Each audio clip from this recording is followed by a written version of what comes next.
It was just after 7 a.m. when I reached for my phone, half asleep, expecting maybe a weather update or a silly meme from a friend. But what I saw hit harder than any storm could. Now that I'm rich, you're no longer part of my plans.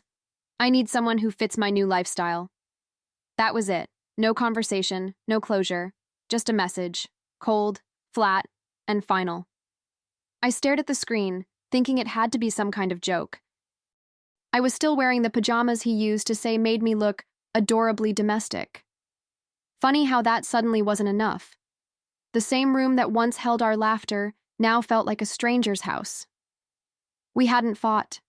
There was no sign, no growing distance, just that message, out of nowhere. I supported him through everything. Job losses, his anxiety attacks, those nights he couldn't sleep, and now I was disposable, just like that. My phone started blowing up the moment I told a few friends. "He broke up with you. Over text?" they asked, outraged. I wanted to match their energy, but my body felt hollow. I wasn't just heartbroken, I felt erased. Like everything I'd given him, everything we'd built together, had meant nothing the second his lifestyle changed. He didn't just leave me, he replaced me. And not with a person, with a status upgrade. I kept rereading that message, thinking maybe I missed something, some explanation, some trace of the man I married. But there was nothing. Just a digital knife to the chest. He didn't even have the decency to lie kindly. And you know what hurt the most? I never asked him to be rich. I never needed luxury or status. I needed partnership. I needed honesty. Apparently, he needed someone to show off, not someone to stand by him. I started going through the memories, not the big ones, but the quiet ones. Packing lunches while he slept in. Smiling through tears when he couldn't pay rent. Sitting across from him in cheap restaurants saying, "We'll get through this." I carried us, emotionally and financially, more times than I can count. And now that he was finally where he wanted to be, I was no longer invited. I wasn't part of the picture he wanted to post. The worst part wasn't being left. It was being discarded, as if I was just a stepping stone on his path to success. I kept thinking, was I really that forgettable? That replaceable? I wasn't perfect, but I was loyal. And loyal doesn't look good in luxury cars, I guess. The world sees a power couple and forgets who held the power during the struggle.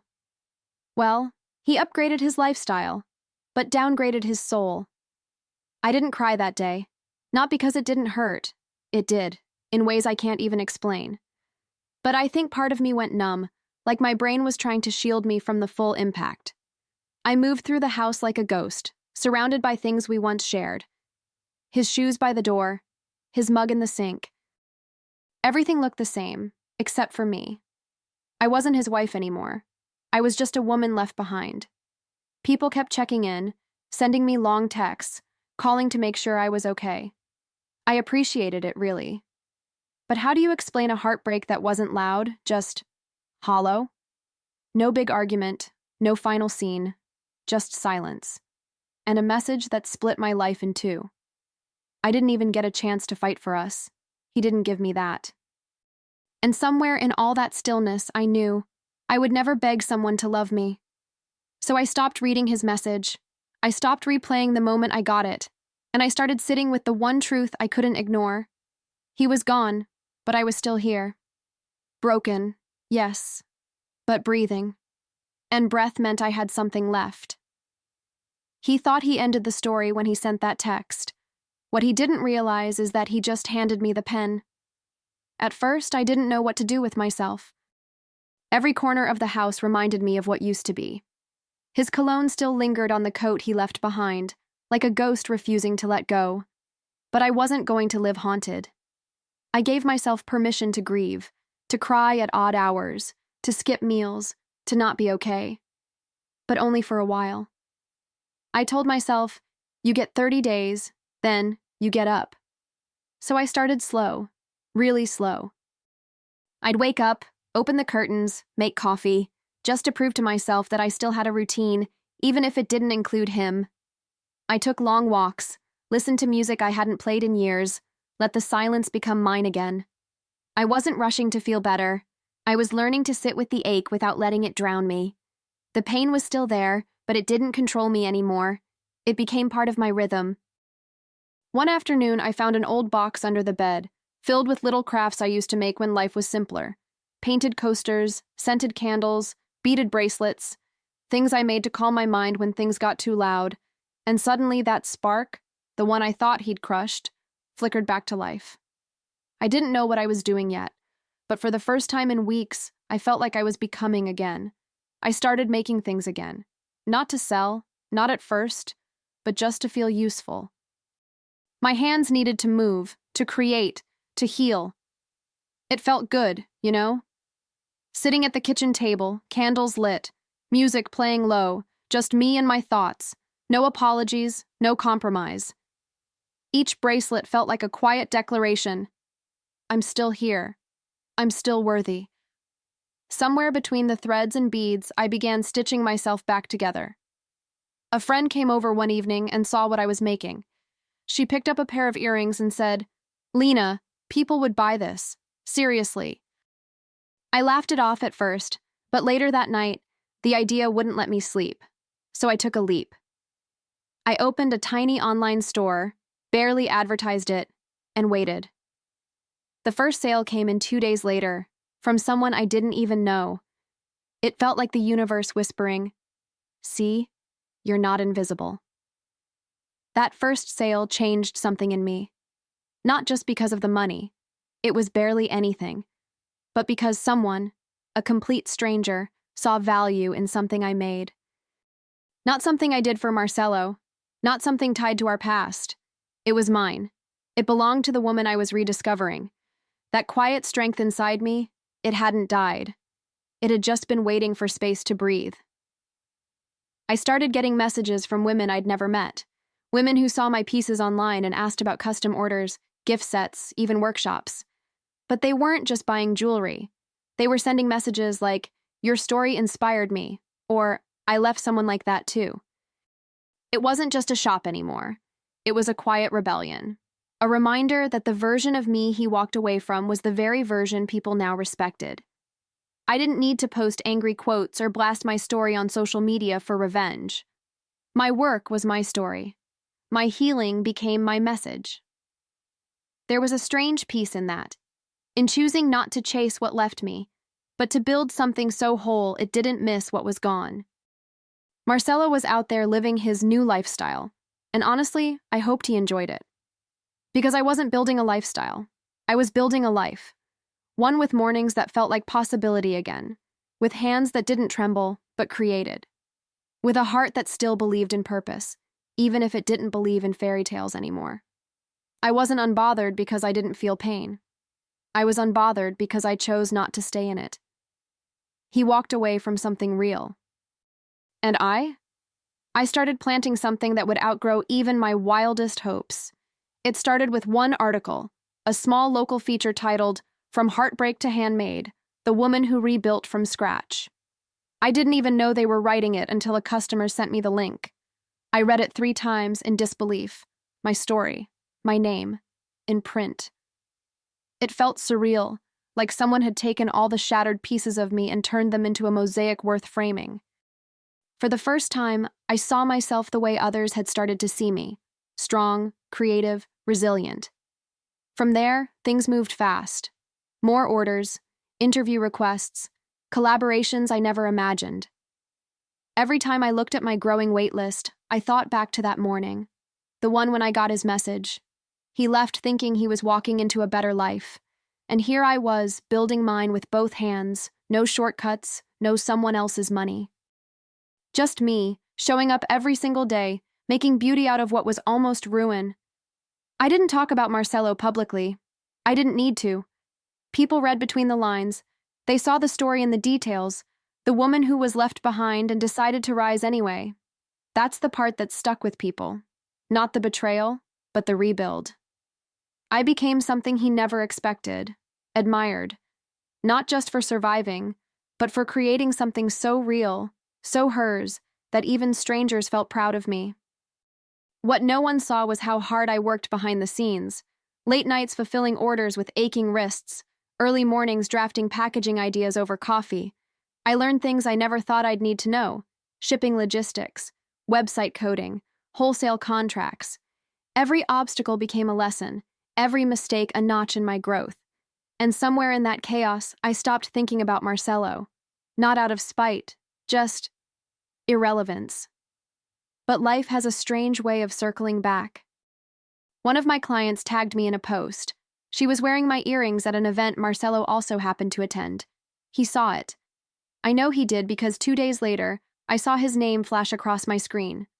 A message I didn't open. Just his name alone triggered something old.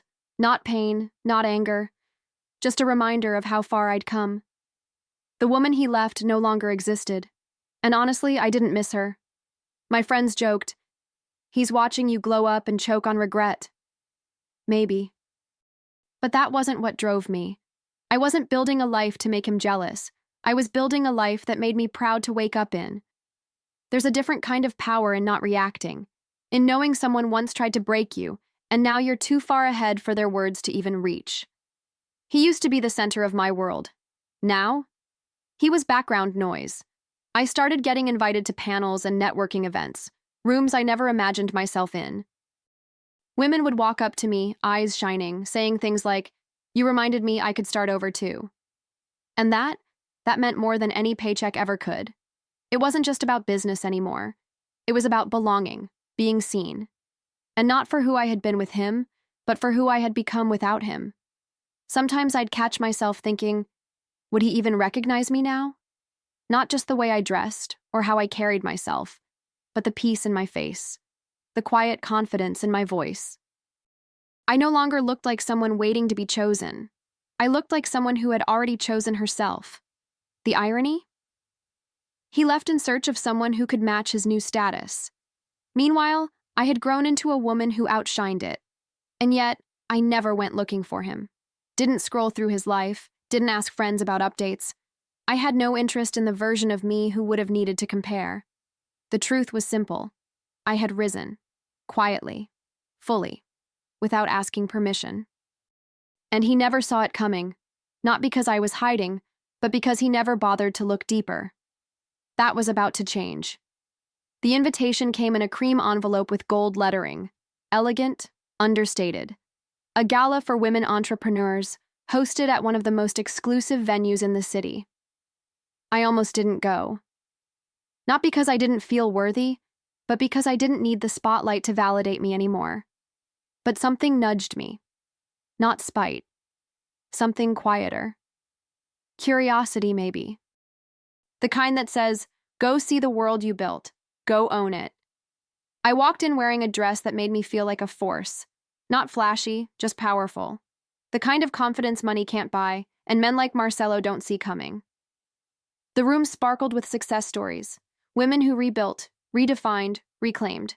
And right there, in the middle of a conversation about scaling my shop internationally, I saw him. Across the room. Same tailored suits, same practiced smile. But something in his eyes looked different. He didn't recognize me at first. Isn't that something? The man who once knew every freckle on my shoulder now took a few seconds to place me. I watched the moment it clicked, the twitch in his brow, the awkward smile that followed. He was with her, the woman he'd chosen. She looked exactly like the life he thought he wanted, polished, posed, and painfully distant.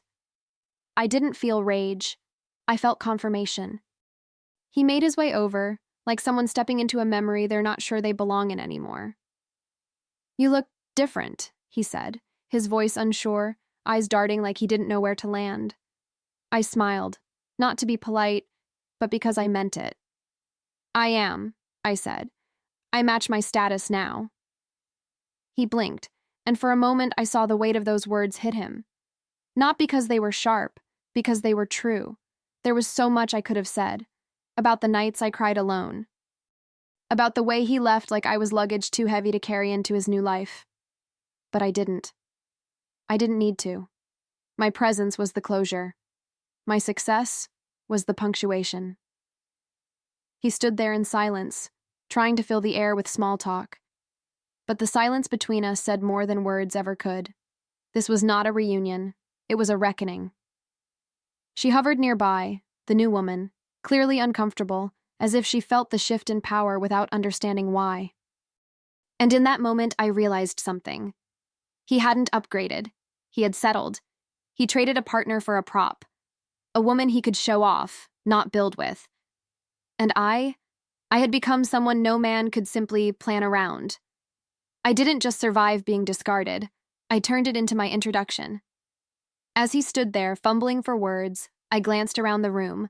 Women networking, laughing, celebrating their growth. This was my world now, not his, not ours, mine.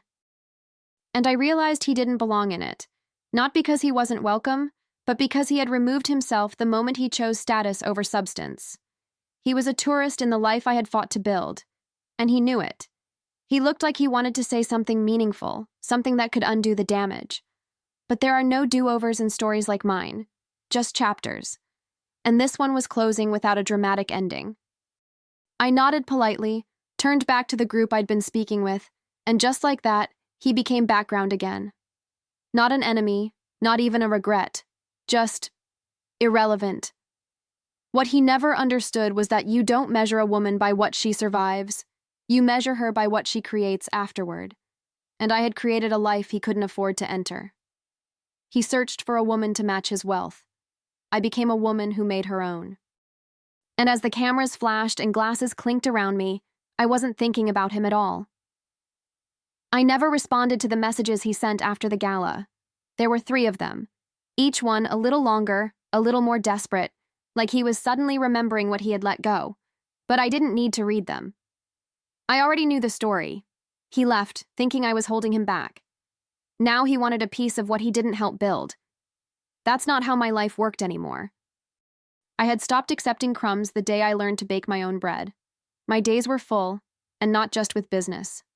With coffee dates, deep belly laughs, books I never made time for when I was too busy holding a relationship together by myself. I started mentoring other women too. Women who had been told they were too simple, too emotional, not ambitious enough. Funny how the same traits that made me disposable to him became the foundation of my power. I didn't just recover. I redefined. People started quoting me, not influencers, real women, mothers, caregivers, survivors. One quote spread like wildfire. If someone leaves you because you're not enough for their status, they were never enough for your story. I didn't even realize it had gone viral until a journalist called to ask if they could print it.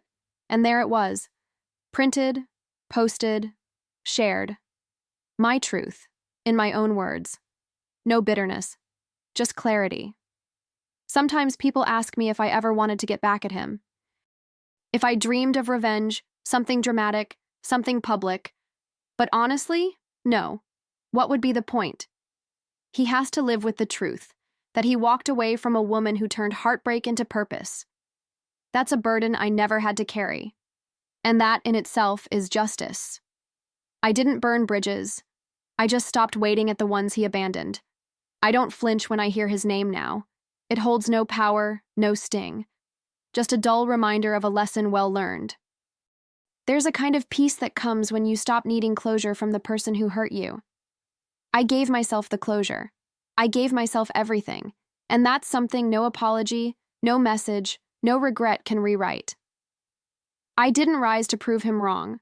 I rose because staying down was never an option. And even now, when my story is mentioned in interviews or shared by others, I keep the focus where it belongs. Not on what was taken from me, but on what I built. My life isn't a cautionary tale. It's a blueprint for women who were left, overlooked, underestimated, and who came back stronger, softer, and smarter. I didn't just survive the rewrite, I became the author. Sometimes I look back and wonder how it all unraveled so quickly, how one message could collapse a marriage. But the truth is, it didn't collapse it. It revealed it. The imbalance, the silence, the way I'd been carrying more than my share for too long. That text didn't destroy me. It freed me. And freedom, I've learned, doesn't always come wrapped in kindness. Sometimes it shows up looking like heartbreak. My home feels different now, not because it's bigger or filled with more things, but because every inch of it reflects me. My colors, my choices, my peace. There's no second guessing, no shrinking, no apologizing for taking up space. I laugh louder now. I rest better. I look in the mirror and see someone I would have admired even if I'd never been through any of it. That's the real victory, not the success, the self. He wrote me out of his plans with a single sentence, but I wrote myself into something far greater. A story that doesn't end with heartbreak, but with wholeness. A life that isn't perfect, but is fully mine. And if he ever wonders what became of the woman he left behind, I hope he realizes she didn't just move on. She became better than anything he could have dreamed.